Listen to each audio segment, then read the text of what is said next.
We worked on Egypt with a next-door neighbor who is a good neighbor. They're friends of mine, but they happened to build a dam which closed up water going into a thing called the Nile. I think if I'm Egypt, I want to have water in the Nile, and we're working on that one. It's a problem, but it's going to get solved. They built one of the biggest dams in the world, a little bit outside of Egypt. You know about that. You've been hearing about that one. And that turned out to be a big problem. I don't know. I think the United States funded the dam. I don't know why they didn't solve the problem before they built the dam. But it's nice when the Nile River has water. It's a very important source of income and life. It's the life of Egypt. And to take that away is pretty incredible. But we think we're going to have that solved very quickly. So a major project. But what about the funding source? The U.S. claim. Right. So when you look into the financing, there's really no credible evidence backing up the idea that the U.S. funded this dam. No evidence. None that holds up. The real story of how it was paid for is, well, quite different.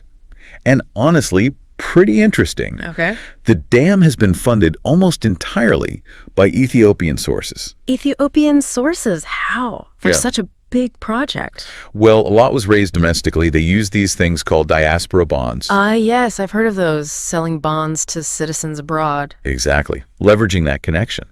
There was a big one back in 2011, for example. Plus, huge public contributions from Ethiopians inside the country. So a real national effort. Very much so. Yeah. Now, other international lenders have played a part, sure, but not the U.S. government providing the main funding for construction.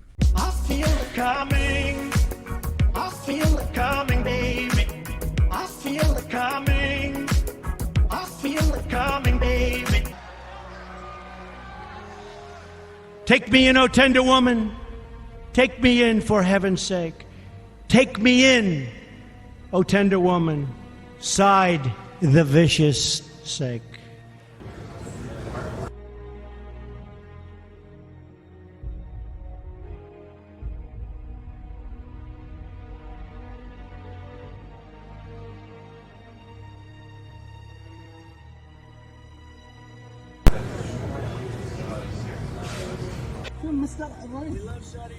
We love you more.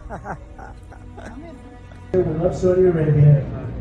The king is my friend. The crown prince is my friend. There's now the prime minister, crown prince, and everything else. And he deserves to be. But they're great friends of mine, and they're great people.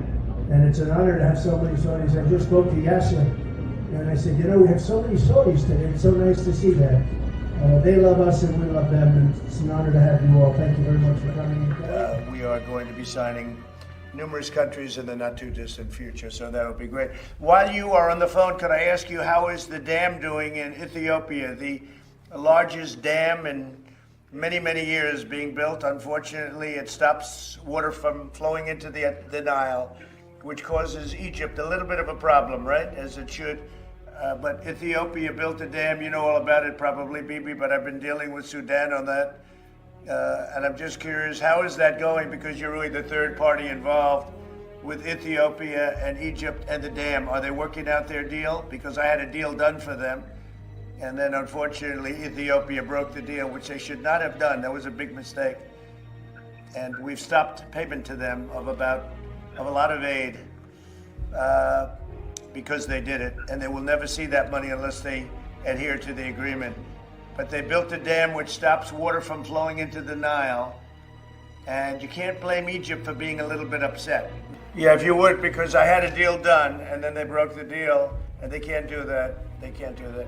So the deal was done, and it's a very dangerous situation because Egypt is not going to be able to live that way. And they'll end up blowing up the dam. And I said it, and I say it loud and clear. They'll blow up that dam, and they have to do something.